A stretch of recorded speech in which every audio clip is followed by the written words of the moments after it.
Hello everyone, welcome to JK career institute. So last class में हम लोगों ने स्टार्ट किया था टाइप्स ऑफ रिएक्शंस के बारे में, ठीक है। और वहाँ पर हमने देखा कि मेरे पास कॉम्बिनेशन रिएक्शंस किस तरीके से होती है, जहाँ पर हम लोगों ने देखा था कि अगर सिंगल एलिमेंट्स कंबाइन हो जाए तो कॉम्बिनेशन रिएक्शन होती है, ठीक है। एक कैटेगरी हमने देखी कि अगर कंपाउंड का कॉम्बिनेशन हो तब भी कॉम्बिनेशन रिएक्शन हो सकता है, ठीक है ना। और हमने देखा था कि अगर एलिमेंट और कंपाउंड हो, ठीक है, उसके कॉम्बिनेशन से भी कॉम्बिनेशन रिएक्शन हो सकता है, ठीक। और अभी तक जितना भी कुछ हम पढ़े हैं ना वहाँ पर घुमा फिरा के हम एक ही टाइप के रिएक्शंस को देख रहे हैं, है ना। वो या तो एक्सोथर्मिक रिएक्शन हो सकती है या फिर एंडोथर्मिक रिएक्शन हो सकती है, ठीक है। सो वही वाला पार्ट। और लास्ट क्लास में हम लोगों ने वाइट वॉशिंग वाला पार्ट भी किया था, है ना, जहाँ पर हम लोगों ने स्लेट लाइम की बात की थी, लाइम वाटर की बात की थी, ठीक। तो अब देखिए जो नेक्स्ट मेरे पास टाइप है ना, उसे मैं बोलता हूँ डिकम्पोजिशन रिएक्शन, ठीक। अभी तक क्या था ना कि कॉम्बिनेशन में क्या हो रहा है कि 3-4 मेरे पास सब्सटेंस, है ना, कंबाइन होकर एक सिंगल प्रोडक्ट बना रहे हैं, है ना। अगर अपनी भाषा में बोले तो 4-5 बंदे मिलकर एक बंदा बन रहा है ना। डिकम्पोजिशन मीन्स क्या है? सिंपली टूटना, ठीक है। और टूटेगा भाई साहब हीटिंग की इफेक्ट की वजह से, है ना। अब एक बंदा होगा, ठीक है, उसको अपन लोग हीट देंगे तो हीटिंग की वजह से वो ब्रेक होगा डिफरेंट फॉर्म में, ठीक है। तो सिंपली हम लोग बोल सकते हैं कि कॉम्बिनेशन का ना प्योरली उल्टा है डिकम्पोजिशन, ठीक। देखिए जो चीज़ें अभी हम हाई स्कूल में पढ़ रहे हैं ना, ये काफ़ी ज़्यादा इंपॉर्टेंट है हमारे लिए 11th क्लास की केमिस्ट्री के लिए, ठीक।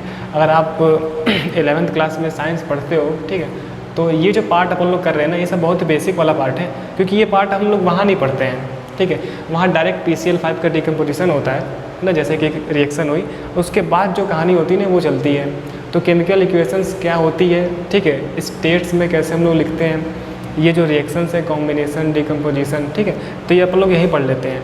इसके बाद जो वैरायटी होती है ना, जैसे कि मैंने पहले ही बताया था कि अभी हम लोग इनऑर्गेनिक के पॉइंट ऑफ व्यू से टाइप्स ऑफ रिएक्शन की बात कर रहे हैं, ठीक है। फिर अपन लोग ऑर्गेनिक वाला भी देखते हैं, फिर बहुत सारे इसमें रिएक्शंस में टाइप्स होते हैं, तो बहुत सारी चीज़ें हो सकती हैं।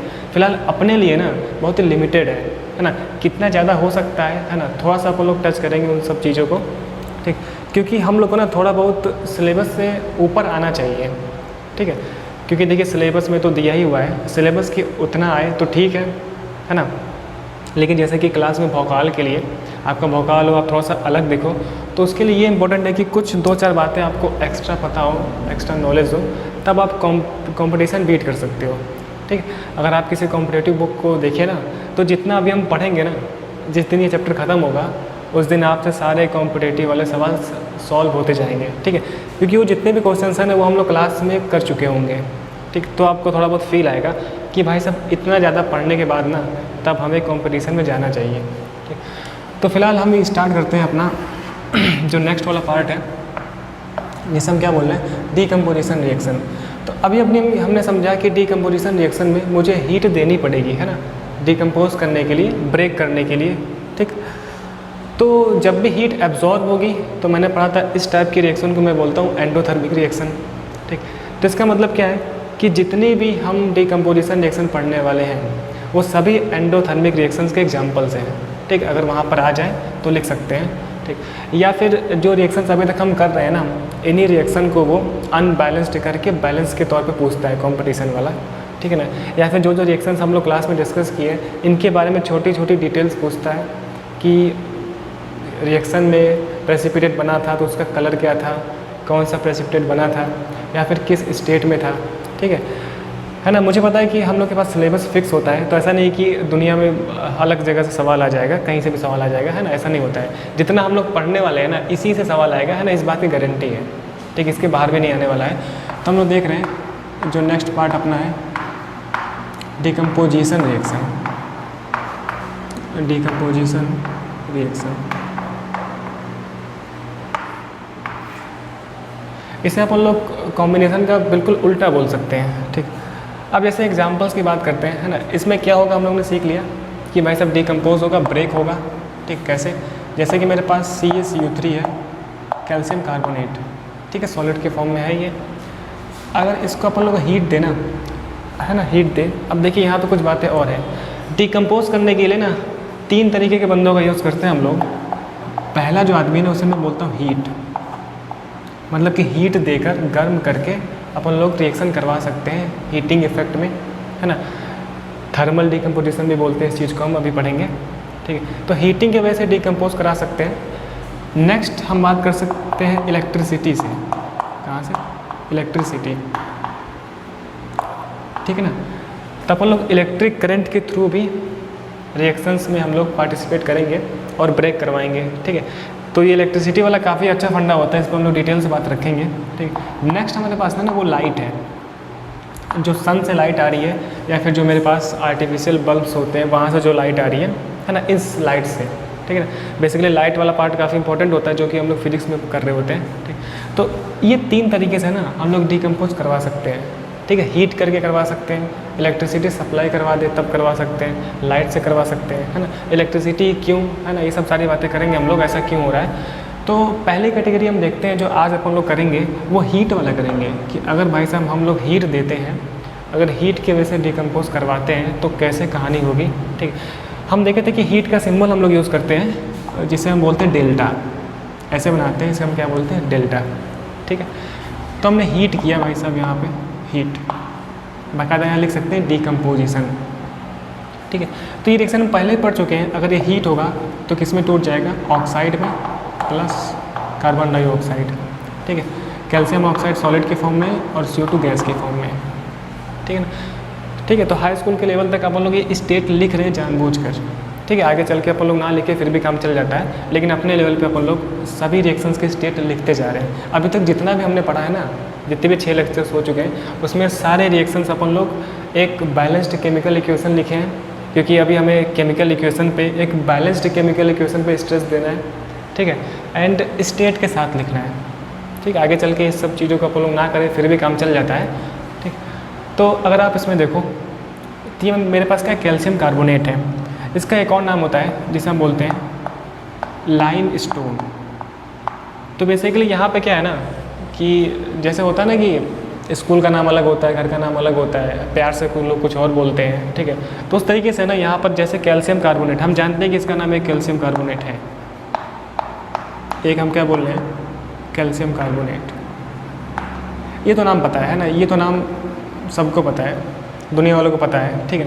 लेकिन अपन लोग को ये भी ध्यान रखना है कि इसे अपन लोग लाइम स्टोन भी बोलते हैं, ठीक। तो इसमें काफ़ी यही चीज़ें प्रॉब्लम होती है कि एक के कई नाम होते हैं। जैसे कैल्शियम ऑक्साइड हो गया, कैल्शियम ऑक्साइड, इसका नाम अभी तक आप लोग को याद हो जाना चाहिए, पिछले हम लोग 3-4 लेक्चर से रिएक्शंस यूज ही कर रहे हैं। इसको हम लोग क्या बोलते हैं, सिंपल लाइम, ठीक है। या फिर एक और इसका नाम है जिसे हम क्या बोलते हैं, क्विक लाइम, क्विक लाइम, ठीक है ना। तो नाम काफ़ी इंपॉर्टेंट है, डिफरेंट नाम्स होते हैं, और ये तो अपना कार्बन डाइऑक्साइड है ही सही। तो रिएक्शन में क्या हुआ, एक सिंपल बंदा था जो ऐसे ब्रेक हो गया अलग अलग फॉर्म में। अब देखो ये बैलेंस्ड केमिकल इक्वेशन है ना, 1 कार्बन हो गया, कैल्शियम 1, 3 ऑक्सीजन के एटम्स, 2 और 3 ऑक्सीजन के एटम्स, ठीक है। तो इससे मैं क्या बोल रहा हूँ, एक बैलेंस्ड केमिकल इक्वेशन, या फिर ये एक डिकम्पोजिशन रिएक्शन का एग्जाम्पल हो गया, ठीक। नेक्स्ट देखें, और also this reaction is endothermic reaction. कैसा, एंडोथर्मिक, एंडोथर्मिक रिएक्शन है ये, ठीक है ना। अभी लिखने वाला पार्ट हम लोग करेंगे, है ना, पहले हम लोग समझ लेते हैं। सेकंड हम देख रहे हैं ना, अब देखिए ये भी रिएक्शन हम लोग पढ़ चुके हैं कि अगर अपन लोग पोटेशियम क्लोरेट को हीट करें, KClO3, इसे हम बोलते हैं पोटेशियम क्लोरेट, ठीक है। इसको हम लोग हीट करते हैं, और ये चीज़ हम लोगों ने पढ़ा था कि अपन लोग कैटलिस्ट यूज़ करते हैं MnO2, ठीक है, मैग्नीज डाइऑक्साइड। क्या यूज़ करते हैं हम लोग, मैग्नीज डाइऑक्साइड। ये मैग्नीज डाइऑक्साइड जो है ना, पॉजिटिव कैटलिस्ट की तरह बिहेव करता है, रिएक्शन की रेट को इंक्रीज़ करता है, ठीक है, मैग्नीज डाइऑक्साइड। तो आज के लेक्चर में हम लोगों ने एक नया वर्ड सुना, पॉजिटिव कैटलिस्ट, है ना, जो रिएक्शन की रेट को इंक्रीज़ ही करता है। इसका मतलब नेगेटिव कैटलिस्ट भी हो सकता है, जो रिएक्शन की रेट को डिक्रीज़ करें, ठीक है ना। अब देखिए KClO3 का यूज़ अपन लोग लैब में ना ऑक्सीजन गैस बनाने में यूज़ करते हैं। अब जैसे यहाँ पे मिलता है मुझे 2 KCl potassium chloride and 3 O2 oxygen gas, ठीक है। ये क्या हो गया, पोटेशियम, ठीक है, क्लोराइड,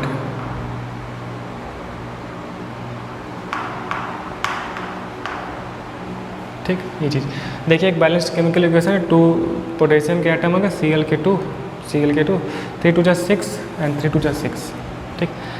तो ये भी एक रिएक्शन क्या हो गई, डीकम्पोजिशन रिएक्शन, ठीक है। हम लोग को डिफरेंट एग्जांपल्स पता होने चाहिए, ठीक है। इस वजह से अपन लोग लॉट्स ऑफ एग्जांपल्स कर रहे होते हैं, तो आपको कम से कम 1-2 याद रहे, है ना, एग्ज़ाम तक, तब भी बहुत बड़ी बात है। तो ये भी एक क्या हो गई भाई साहब, एंडोथर्मिक रिएक्शन। कैसी? एंडोथर्मिक रिएक्शन, ठीक है ना। तो ये सब जो आप में चैप्टर पहला है ना, ये बहुत ही फंडामेंटल चैप्टर है, जो कि बेसिक है ना। ये अच्छे से आएगा ना तो 11th क्लास में बहुत अच्छे से मज़ा आने वाला है, क्योंकि 11th क्लास में ना थोड़ा बहुत अपन लोग आइडिया लेंगे। हम लोग इसके वेट की बात कर रहे होते हैं, भाई साहब कितने ग्राम KClO3 लिया गया तो कितने ग्राम KCl बनेगा, है ना, या फिर कितना वॉल्यूम O2 का बनेगा। तो ये सारी बातें अपन लोग कर रहे होते हैं, मोलर कैलकुलेशन की बात करते हैं वहाँ पे हम लोग, ठीक है। अभी तो हम लोग क्या देख रहे हैं, टाइप देख रहे हैं। तो ये क्या हो गया, एक डीकम्पोजिशन रिएक्शन होगी, ठीक। एक रिएक्शन हम लोग और देखते हैं हीटिंग की वजह से। पहले थोड़ा सा लिख लिया जाए, ठीक। थोड़ा सा अगर हम लोग लिख लें, हेडिंग लिखिएगा पहले, है ना। आपको पता है जो लोग लगातार लेक्चर्स देख रहे हैं उन्हें तो पता ही कि अपन लोग प्रॉपर नोट्स भी प्रिपेयर कर रहे हैं, है ना, साथ साथ लिख भी रहे हैं, क्या स्टाइल है पढ़ने की वो सब पता है ना। अब जो रैंडम वीडियो पिक किया है उसके लिए थोड़ा सा प्रॉब्लम है। तो हेडिंग लिखिएगा डीकम्पोजिशन रिएक्शन, ठीक। यहाँ पे पहला पॉइंट लिखते हैं हम लोग, दोज रिएक्शंस इन विच, ठीक है, लिखना स्टार्ट करिए। Those reactions in which a compound splits, those reactions in which a compound splits up into 2 or more, up into 2 and 2 or more simple substances, 2 or more simple substances are known as decomposition reactions, are known as decomposition reactions, ठीक है ना, are known as decomposition reactions, ठीक। एक next point लिखिएगा, next point, a decomposition reaction is just, a decomposition reaction is just the opposite of combination reaction, ठीक है। फिर से बोलो, ठीक, लिखिए, a decomposition reaction is just the opposite of combination reaction, is just the opposite of combination reaction, ठीक है। सो थोड़ा सा बातें करते हैं हम लोग, फिर और देखते हैं। तो ये सब कांड हुआ, ठीक, ठीक है ना। अभी तक जितना भी हमने देखा ना, अभी और एग्जांपल्स करेंगे। यहाँ पर क्या हो रहा है, हीटिंग की वजह से डीकम्पोजिशन हो रहा है, तो इस वजह से इन रिएक्शंस को अपन लोग बोलते हैं थर्मल डीकम्पोजिशन, ठीक है। ये वर्ड भी यूज़ होगा। थर्मल डीकम्पोजिशन का मतलब क्या है, उसका मतलब ये है सिंपली कि भाई साहब हीट की वजह से डीकम्पोजिशन हुआ, क्योंकि हम जानते हैं ना कि इलेक्ट्रिसिटी की वजह से भी हो सकता है, लाइट की वजह से भी हो सकता है, ठीक है। सो ये 2 पार्ट अपन लोग नेक्स्ट लेक्चर में करेंगे, ठीक। फिलहाल इसका मतलब ये सब क्या है, इन सभी रिएक्शंस को अभी जो हम और भी करने वाले हैं इनको हम बोल सकते हैं थर्मल डीकम्पोजिशन। ये क्या है, बेसिकली थर्मल डीकम्पोजिशन,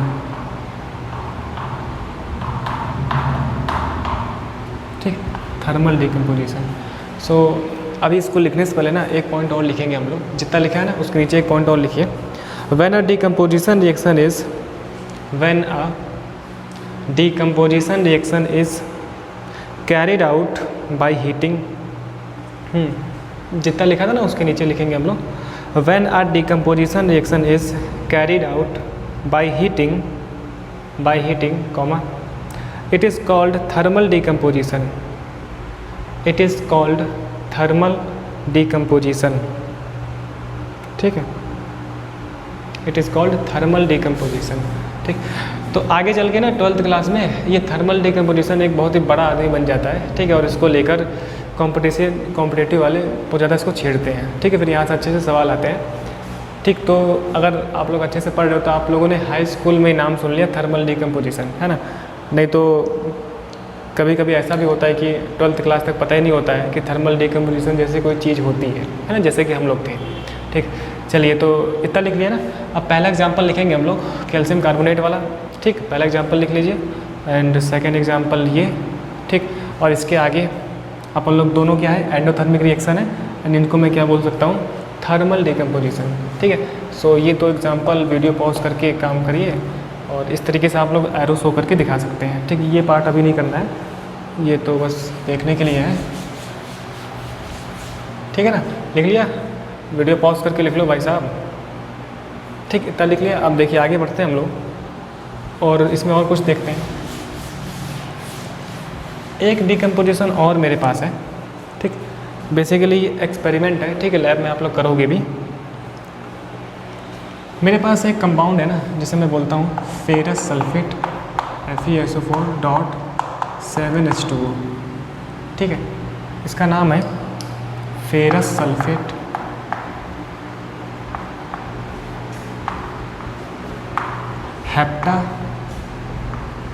हेप्टाहाइड्रेट,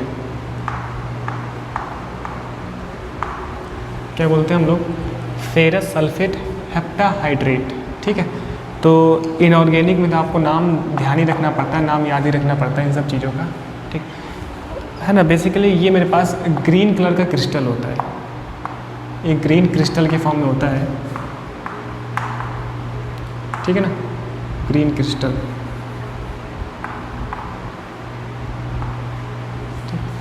अब यहाँ पे एक बात इम्पोर्टेंट है, जो ये लिखा है ना, केवल ये वाला पार्ट निकाल लें हम लोग, 7H2O, ठीक। इस 7H2O को हम लोग बोलते हैं वाटर ऑफ क्रिस्टलाइजेशन, ठीक है ना। इस वाले केवल पार्ट को ना 7H2O को मैं बोलता हूँ वाटर ऑफ क्रिस्टलाइजेशन,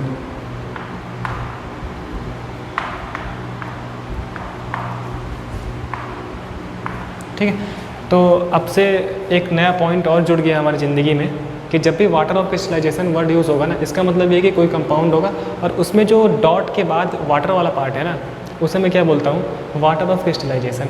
इस वाटर ऑफ क्रिस्टलाइजेशन की वजह से ही ना ये बंदा कैसा है, ग्रीन क्रिस्टल के फॉर्म में है, ठीक है।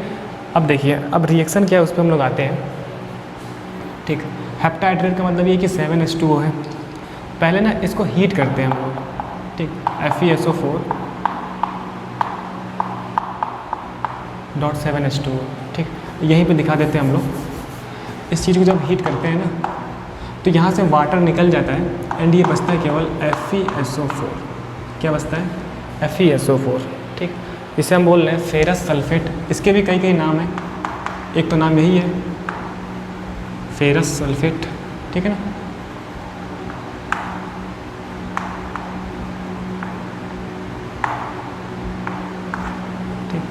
अब वो नाम जो पता होना चाहिए, या जिसको हम बोलते हैं iron second sulphate, iron second sulphate, ठीक है ना, दूसरा नाम।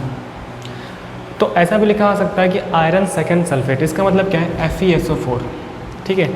अब ये सेकेंड सल्फेट की क्या बला है, इसको भी देखते हैं हम लोग इधर वाले पार्ट में।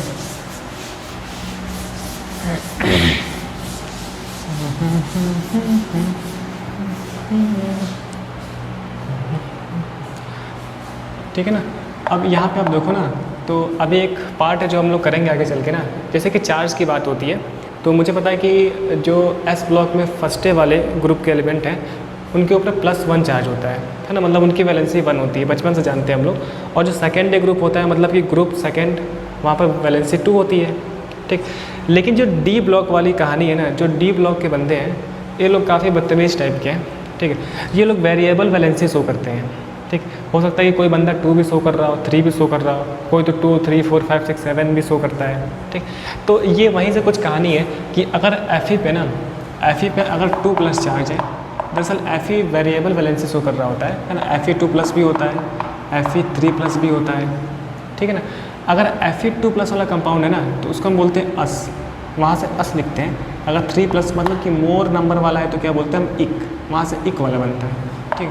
इस वजह से जो मेरे पास FeSO4 है, तो Fe पे 2+ चार्ज है, ठीक है, एंड SO4 पे 2- चार्ज है, ठीक है। तो हम लोगों ने देखा था कि इस तरीके से बनता है मेरे पास Fe2+ SO4 2-। हमने पढ़ा था कि भाई साहब ये इसके कदमों में आ जाता है और ये इसके कदमों में, क्या चीज़, मैग्नीट्यूड। तो कायदे से तो मुझे ये होना चाहिए था ना, Fe2SO4 का होल ट्वाइस, ठीक। तो बेसिकली ये मेरे पास मॉलिक्यूलर फार्मूला है। अगर मैं इसको सिंप्लीफाई कर दूँ ना, तो मेरे पास क्या बचेगा, FeSO4, ठीक है ना।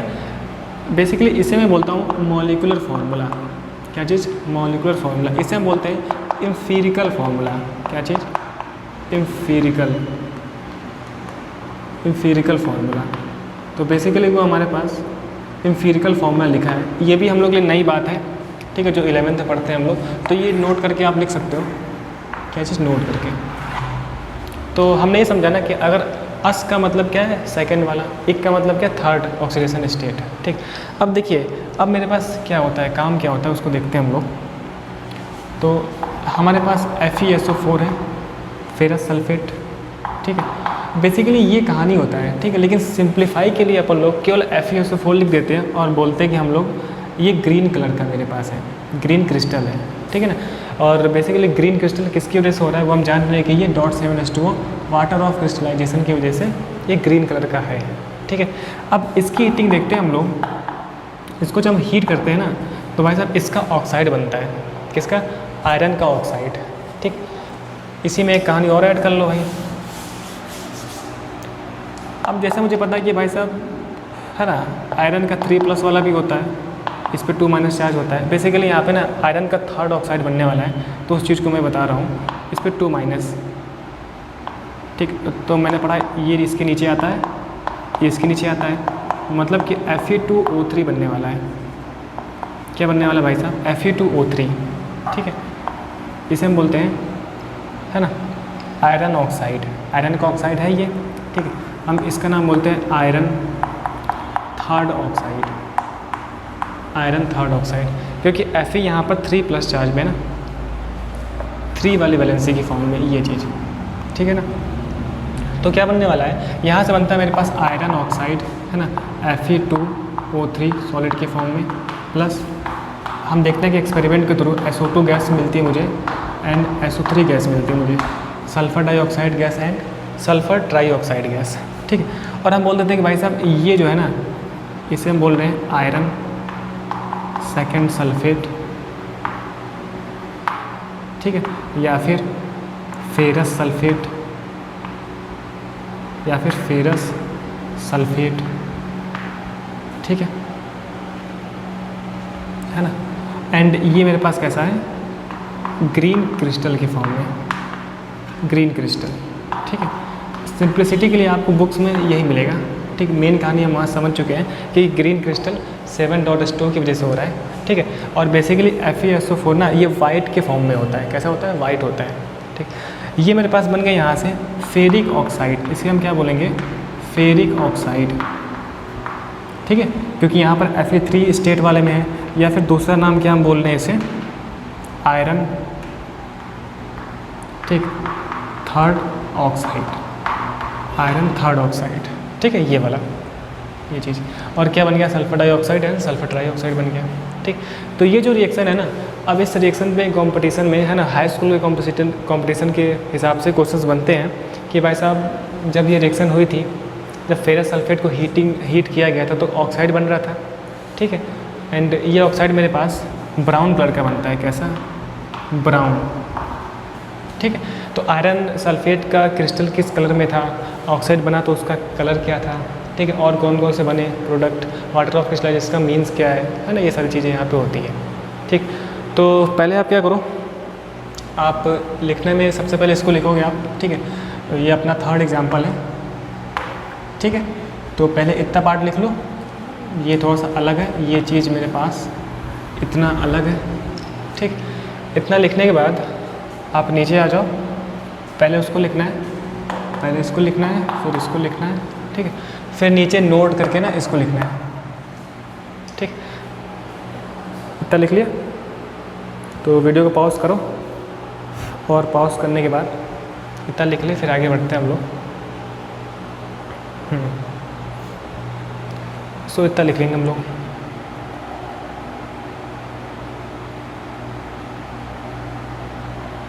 ठीक है ना। अब देखिए, इतना लिखने के बाद हम लिखते हैं थोड़ा बहुत इस रिएक्शन के बारे में। रिएक्शन में कुछ लिखने की ज़रूरत वैसे है नहीं अभी।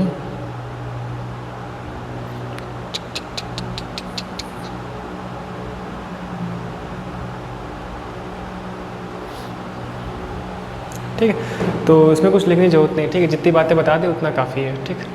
तो यहाँ पे क्या बात है, कुछ बात हम इम्पोर्टेंट ध्यान रखेंगे कि बेसिकली FeSO4 वाइट कलर का होता है, ठीक है, लेकिन अपन लोग ग्रीन कलर का क्रिस्टल लैब में यूज़ कर रहे होते हैं, तो हम लिख देते हैं ग्रीन क्रिस्टल, ठीक है। वो किसकी वजह से हो रहा है, 7H2O की वजह से, ठीक।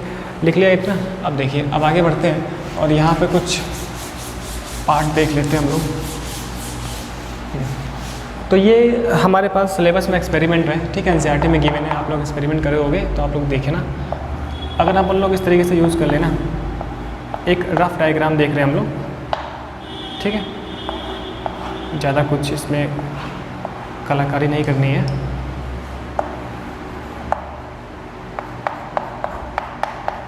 ये मेरे पास क्या हो गया, बर्नर हो गया,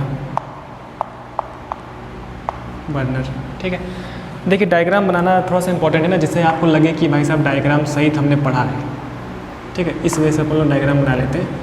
ये मेरे पास क्या होगी, टेस्ट ट्यूब हो गई, ठीक है ना, एंड यहाँ से अपन लोग जो भी है ना, हुक लगा सकते हैं ना, टोंग लगा सकते हैं इसको पकड़ने के लिए।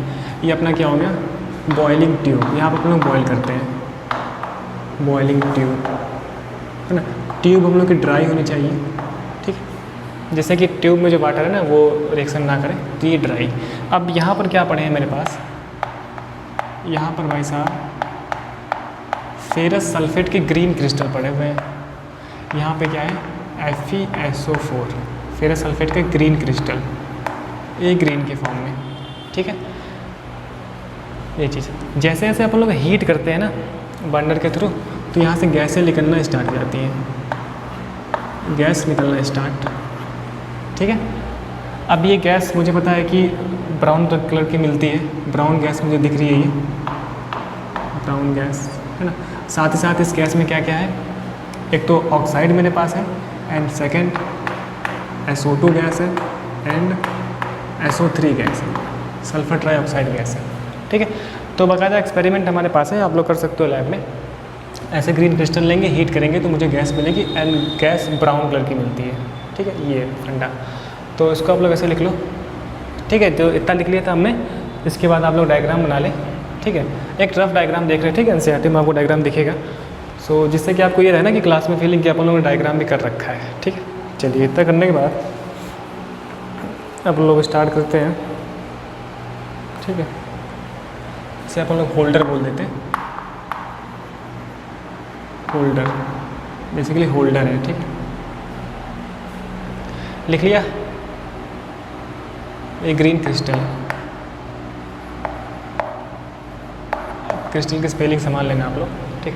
तो इतनी काम करने के बाद इसका मतलब कि ये मेरे पास क्या थी, एक थर्मल डिकम्पोजिशन रिएक्शन। ये भी क्या है, आप लोग चाहो तो लिख सकते हो इसके आगे कि भाई साहब ये भी मेरे पास एक थर्मल डिकम्पोजिशन रिएक्शन है, थर्मल डिकम्पोजिशन, है ना। और बेसिकली ये भी एक मेरे पास एंडोथर्मिक रिएक्शन है, कैसा, एंडोथर्मिक रिएक्शन, ठीक है, क्योंकि अपन लोगों ने हीट एब्जॉर्ब कराया है, सही। तो एक एग्जांपल हम और देखते हैं, फिर वीडियो को ख़त्म करेंगे यहीं पर, फिर नेक्स्ट क्लास में, ठीक है। तो इतना कॉपी करो, फिर आगे बढ़ते हैं।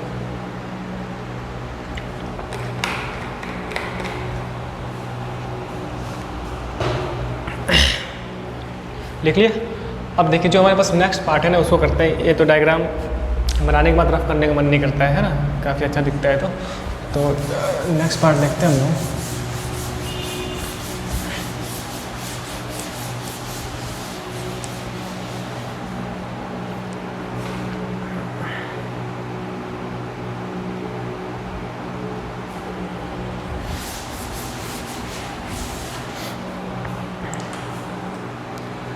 ठीक है, इसी टाइप से एक और रिएक्शन मेरे पास होती है, अपना फोर्थ लास्ट रिएक्शन, ठीक। क्या करते हैं हम लोग, ये देखिए,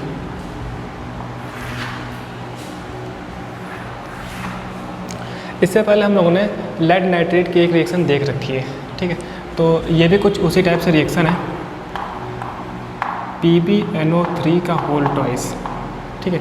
इसे हम क्या बोलते हैं, लेड नाइट्रेट, ठीक है। ये सॉलिड के फॉर्म में, इससे पहले हमने देखा था कि एक्वस के फॉर्म में था और KI के साथ मिक्स करके अपन लोग का रिएक्शन हो गई थी, ठीक है ना। अभी हम लोग इसको हीट कर रहे हैं, ठीक, स्ट्रांगली हीट करते हैं इस चीज़ को।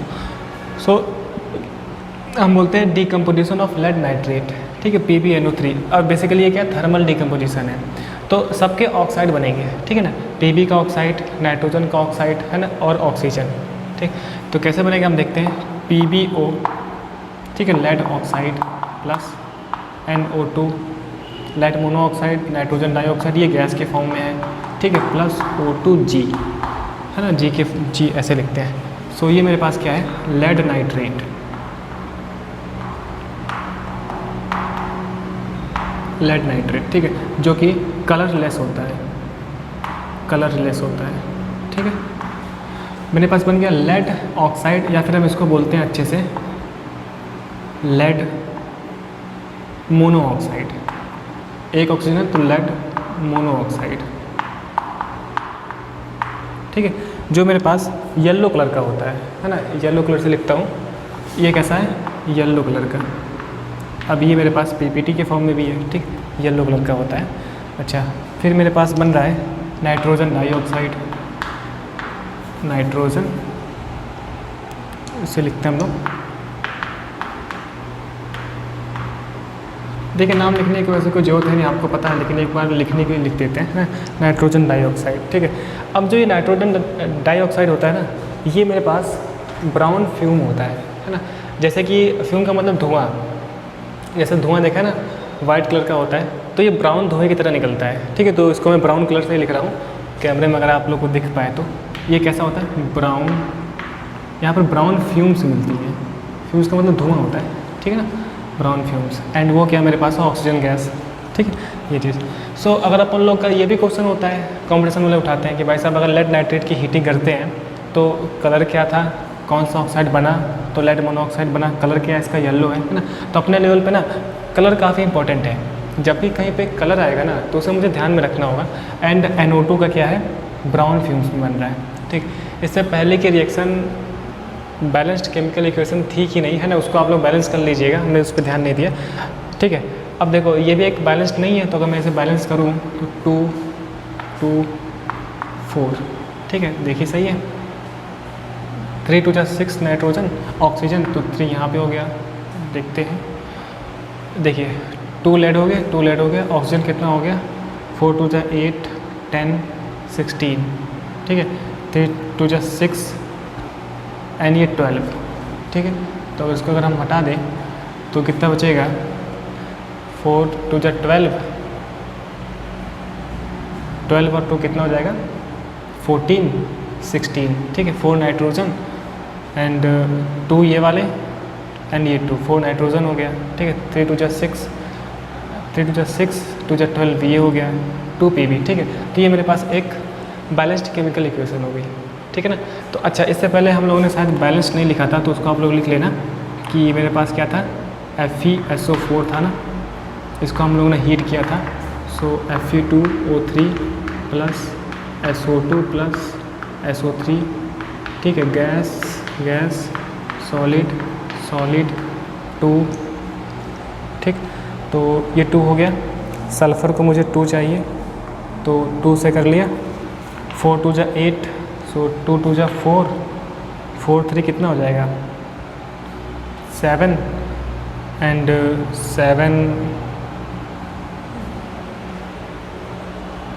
7 3 कितना हो जाएगा, 10, ठीक है। सो यहाँ पर अगर मैं करूँ 3 से मल्टीप्लाई, ठीक है, मुझे पता है कि heat and trial method use करना पड़ता है, तो अपन लोग अगर देखें यहाँ पर Fe2 है तो 2 से किया, ठीक है, सल्फ़र 2 हो गया तो मैंने वहाँ 2 से किया, ठीक। तो 2 2 4 हो गया, 4 2 8, 4 और कितना 3 7 7 3 कितना हो जाएगा, 10 हो जाएगा, ठीक है। तो अगर मैं इसको छोड़ दूँ, इसको करना ही पड़ेगा, अब देखते हैं,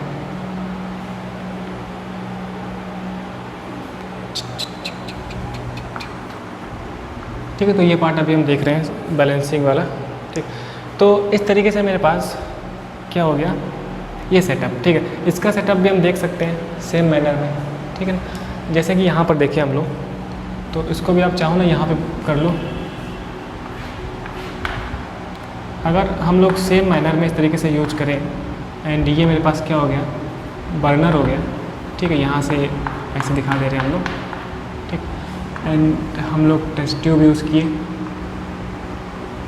ठीक, अब यहाँ पर मेरे पास क्या रखे हैं, कलरलेस लेड नाइट्रेट PbNO3 का होल ट्वाइस। ठीक, एंड मेरे पास ये क्या हो गया, बर्नर हो गया। ठीक, अब देखिए हीट करने पे क्या हो रहा है ना, यहाँ से फिर मेरे पास फ्यूम्स निकल रही हैं। कैसा मिलता है मेरे पास, ब्राउन फ्यूम्स, ये दिखता है मुझे। ठीक है, एंड अपना फिर से यहाँ पर इस फॉर्म में आप लोग लगा लेना कि भाई साहब ये क्या हो गया, ये हो गया होल्डर। ठीक है, तो ये चीज़, ठीक, तो इतनी बात हम लोगों ने रखी। ठीक है, सही।